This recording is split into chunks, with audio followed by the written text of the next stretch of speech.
What's up mga katropa? Nandito tayo ngayon sa isdahan sa Herona, Tarlac. Samahan niyo ako, explore natin yung buong loob.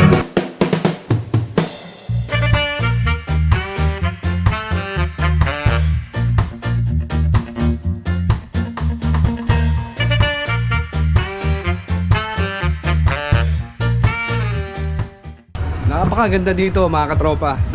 Ayan yung mga floating na kubo. Matagal lang kilala to, sikat to na floating restaurant dito sa may Herona, Tarlac. Meron silang tuck shop wall. Ito yung nagbabato sila ng mga kung anong mga gamit. Ayun, nakakuha na kami ng aming slot. Hey, what's up bro? Napakaganda dito mga katropa. Ayan, kitang-kita yung mga statue, di ba? Para kang nasa Thailand. Wow! Yo! Nandito pala yung aking mga kapatid, oh. Ayan, oh. Yun! What's up, brothers? Imagine, oh. Dito ka nakaupo at kumakain ka at the same na para kang nasa tabi ng karagatan o ilog. Ayun, no? Ganun yung feeling, no? Wow!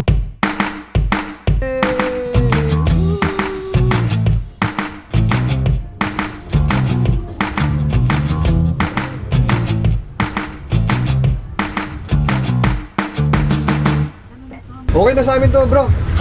Actually, nagpunta lang kami dito para makainom eh. Okay lang ba? Nandito tayo ngayon mga katropa sa sikat na wall. Ang tawag na dito, tuck shop wall. So, release your anger. Gusto mo maglabas ng sama ng loob, tapon mo lang dyan kahit anong gusto mong itapon. So, meron silang mga baso, ayan, plato, relo. May mga presyo yan. So, depende sa inyo kung anong gusto nyong gamitin para itapon dun sa wall. For example, yung tropa mo na manyak, ayun, tuck shop po. Manyak is pack! Yo, gano'n.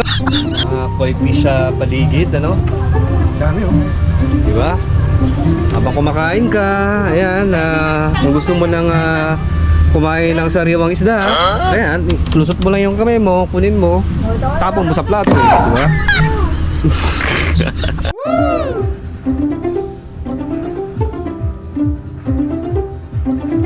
Ito yung kanilang menu.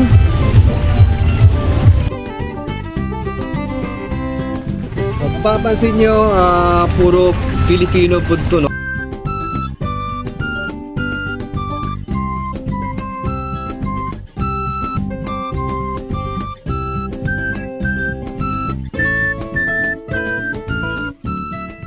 Ayan, dumating na ang ating halo-halo espesyal. Yun, oh. Oo, siyempre, pinatis mo yung bulaklak, baka katagan yan. Kano to? 200? 19. Wow. 219 each. Siyempre, pinitas pa yung bulaklak. Yung 19 pesos, yun po yun. Diba ko yan?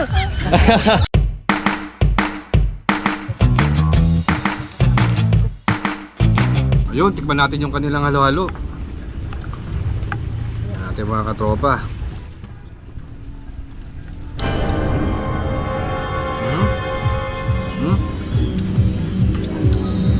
Ayos. Lasang halo-halo. Ay, subukan natin kung maririnig tayo ng mga isda. Hey!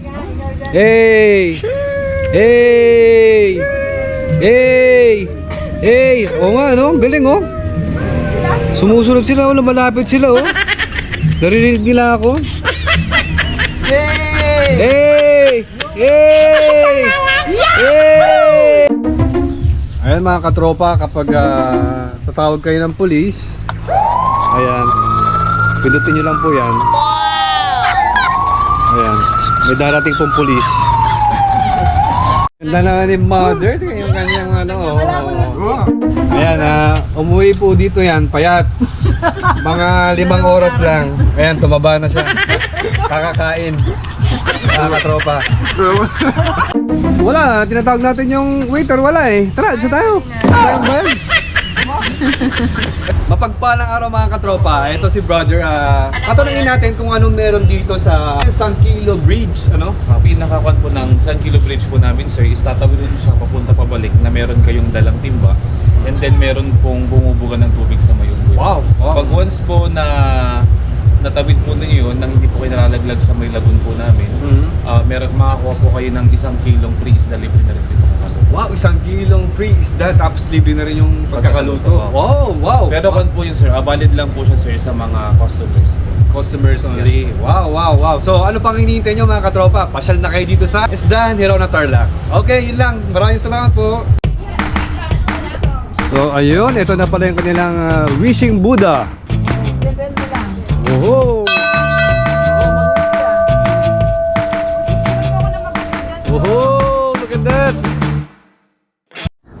So ano pa ang hinihintay nyo mga katropa? Kung gusto nyo ng kakaibang ambience ng restaurant, dito lang yan sa Isdahan, Herona, Tarlac.